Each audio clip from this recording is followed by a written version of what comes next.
Okay, so this is the continuation of the earlier videos. So now we're going to study the the most aggressive astrocytoma. All of you know which is the most aggressive astrocytoma? Glioblastoma. Okay, so most aggressive astrocytoma is glioblastoma.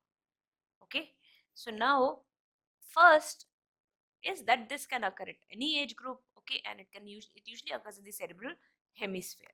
Okay, now what is the cause? That's the second question you're going to ask yourself. What is the cause? See, when we talk about cause, okay, etiology of glioblastoma, everybody should remember that there are two types of glioblastoma: primary and secondary. Primary and secondary. What do you mean by primary? Primary means that glioblastoma arises de novo. Okay, glioblastoma arises de novo. Suddenly it arises. That is glioblastoma. Secondary means, just now you saw, genostocytic astrocytoma has a very high chances of progressing into glioblastoma. So any low grade tumor, when it progresses into a glioblastoma, that is called as a secondary glioblastoma. That is called as secondary glioblastoma. Obviously, when we talk about the age groups, primary glioblastoma usually occurs in the elderly, okay, whereas secondary usually occurs in the younger age group. Usually occurs in the younger age group. Now, what is the exact cause? What is the exact cause? So they said that the secondary glioblastomas usually are associated with P53 mutations. They're usually associated with P53 mutations. And the second mutation that they described was ATREX mutation. Okay, so this ATREX is alpha thalassemia and mental retardation gene. Okay, ATREX gene. Okay, so this is a chromatin organizer gene. Okay, so this gene was described with secondary glioblastoma. Okay, so whereas when I talk about primary glioblastomas, primary glioblastomas are usually associated with TERT mutation. Okay, TERT mutation. So this TERT mutation elongates the telomers. So what happens when there is, you already know, whenever there is an activation of telomerase, that keeps on adding the telomers and the cell will not die. Okay, so this cell will become basically, it will live for a longer life. Okay, so that is why TERT mutations are associated with primary glioblastomas. Apart from that, EGFR mutations are also common with primary glioblastoma. EGFR mutations, okay, and some say even P10 mutations are common, okay, but at least these two you shouldn't forget. TERT mutation and EGFR mutations are very common in primary. P53 and ATRX mutations are very common in secondary. Now, WHO 2016 came up a very new plan. They said, why not search enzyme mutations? Okay, so they found that there are dedicated mutations called as IDH1 and IDH2 mutations. Okay, they called IDH1 and IDH2 mutation. You know, IDH1 is a normal enzyme of our own body, which give rise to alpha ketoglutarate, Okay, but if this enzyme is mutated, okay, so if this enzyme is mutated, okay, to IDH1 or IDH2, okay, IDH1 or IDH2. Why IDH1 and IDH2? IDH1 is mutated at the codon 132, IDH2 is mutated at the codon 172. So that's why the difference has been given. So if it mutates into IDH1 and IDH2, their metabolite changes. It becomes 2-hydroxyglutarate. Now, this 2-hydroxyglutarate is not used by our own body. And what does it do? This 2-hydroxyglutarate has a power to do methylation. Okay, it can methylate and it can also help in tumor progression. So this enzyme mutation help in the growth of the tumors. They help in the growth of the tumors. So uh, this gave up a new theory which came up was oncometabolic theory. They said, suppose now if we start targeting these enzymes, if we start giving therapy against these enzymes, so what will happen? This will kill the tumor because tumor grows on this metabolite. It uses this metabolite and help in its growth. So if you kill this, automatically the growth of the tumor will decrease.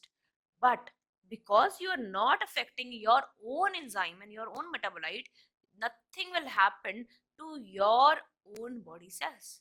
So it was a very, very good theory that came up, and they said, okay, let us search for those group of patients who have IDH mutations, because then we can treat IDH mutations. And once we can treat these IDH mutation, obviously this patient is going to have a better prognosis than any other patient. We are going to manage these. So on that basis, they started searching every organ, every tumors for IDH mutations, and they found that the secondary glioblastomas have IDH1 and IDH2 mutations. They have IDH1 and IDH2 mutations. So they were very happy. They said, okay, this is IDH1 and IDH2 mutations present in this tumors. What are these tumors? Secondary glioblastomas. Whereas primary tumors were IDH wild type. Okay, IDH wild. Do you understand wild? Wild means natural. It's present like in nature, normal. So there was no mutation. Natural IDH was present. So then when IDH was wild, that type of tumor were called as primary glioblastomas, whereas when IDH was mutated, this was called as secondary glioblastomas. Okay, so now they started searching other CNS tumors also for these mutations, and they found that oligodendrogliomas, 90% of the oligodendrogliomas also have IDH1 and IDH2 mutations.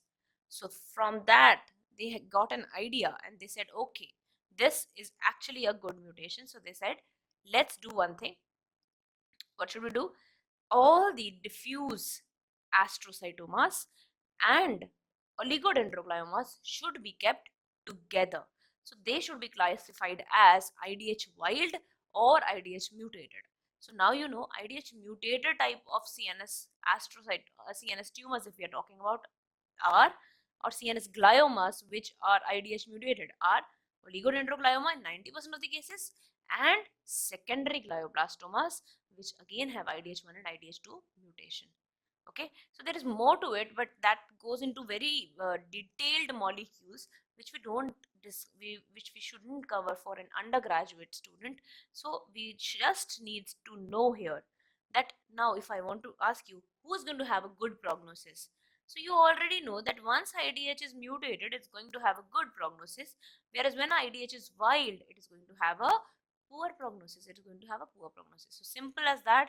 So if you're talking about glioblastoma, now you should remember we divided it into molecularly into two types, IDH wild and IDH mutated. If it is a mutated one, then it is secondary glioblastoma and it has associated mutations of P53 and ATRX, occurs in a younger age group, has a good prognosis. Whereas IDH wild type, okay, is a primary glioblastoma, is associated with TERT and EGFR mutation, occurs in elderly and has a poor prognosis. So that is molecular classification of glioblastoma. I hope all of you are clear with it. Yes. So now once everybody is clear with the molecular classification, let's talk about the morphological feature of the glioblastoma. Let's see how morphologically, how do they behave morphologically. So please remember that glioblastoma is a very, very rapidly proliferating tumor. It proliferates very, very fast. Because it's a very, very rapidly proliferating tumor, you should understand. So this tumor grows very fast. So let's imagine, let me tell you an example, just a way to remember. This tumor grows like this. This tumor grows like this. So when it grows like this, what happens is it's quickly forming its blood supply on this part. It's quickly forming its blood supply so that it can survive. Now, because it's growing very rapidly, so what will happen? So only this part of the tumor where the blood vessels are being formed is viable. So when it grows like this, only this part remains viable. Whereas the center part of the tumor undergoes necrosis because it's growing away from its blood supply. So what do you see? You in this tumor, you see that the center part of the tumor is necrosed. Center part of the tumor is necrosed. This is surrounded by viable tumor cells. This is surrounded by viable tumor cells. And on the just side of the viable tumor cell, what is going on? Lot of endothelial proliferation is going on. Lot of endothelial proliferation is going on. Okay. So there is a lot of necrosis occurring in the center. There are viable tumor cells on the side, and there is a lot of endothelial proliferation going on. Okay. Now, see, this tumor is going to still grow very fast. So what happens? It starts from one part of the tumor lobe of the brain, it starts quickly going to the other part of the brain. So it spreads from one cerebral hemisphere, and through corpus callosum it goes to the other part of the cerebral hemisphere. So that is why it gives a very very typical gross picture. It gives you a very very typical gross picture. It appears like this. Okay, so from one cerebral hemisphere it has gone to the other cerebral hemisphere. So what is this called as? A butterfly tumor. Okay, it is a butterfly tumor. So this tumor is called as a butterfly tumor. If you look at the microscopy of this tumor, what are you going to see? You're going to see that there's an extensive necrosis which is moving from here to there. So this is called serpentine necrosis. It appears like a serpent which is moving. So serpentine necrosis. On both the sides of serpentine necrosis, we have viable cells, and these cells are standing. Actually, these cells are forced to stand in a line. Why?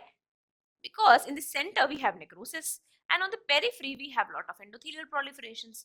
So now they are actually compressed between necrosis on one side and endothelial proliferation on the other. So they appear to stand in a line. So what is this called as? What is this arrangement called as?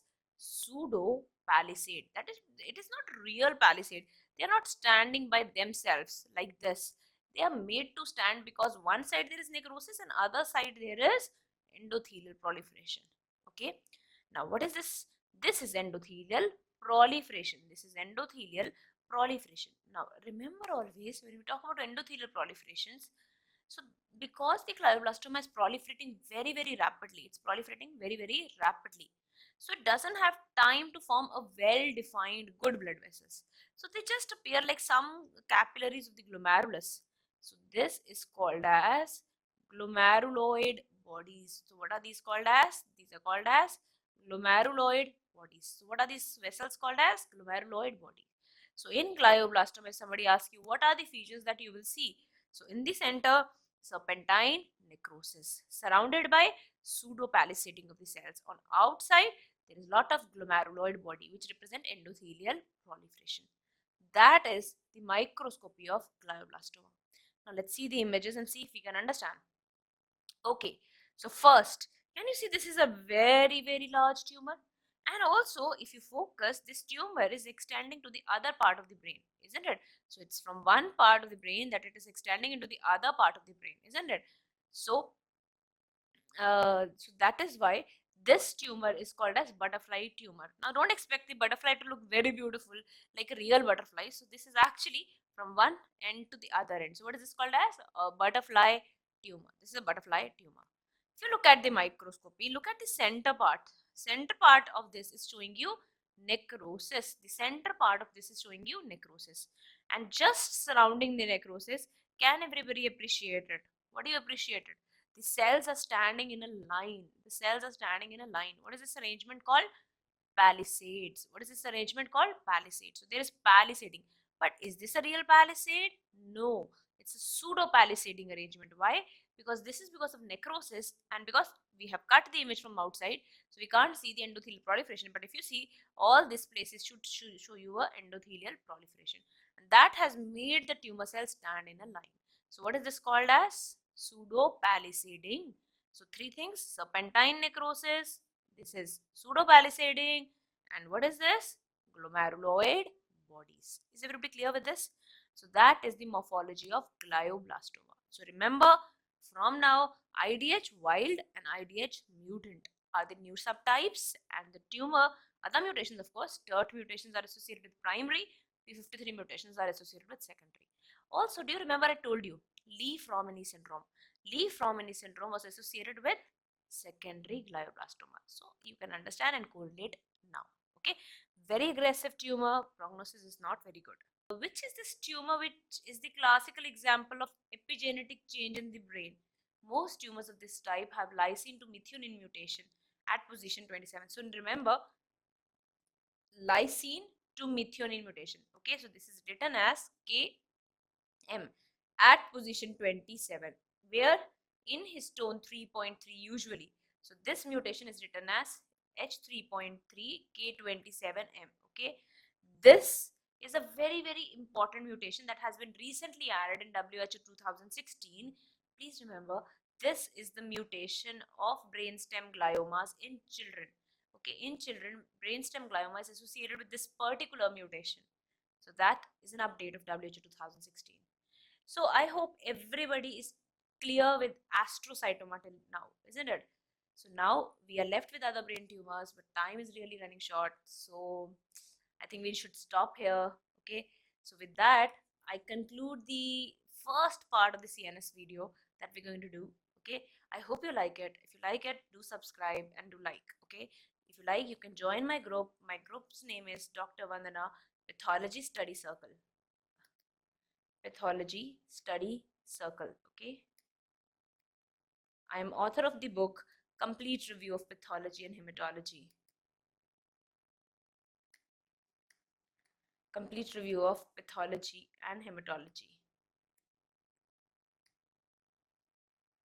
In case of any doubts, you can always feel free to message me. Best of luck.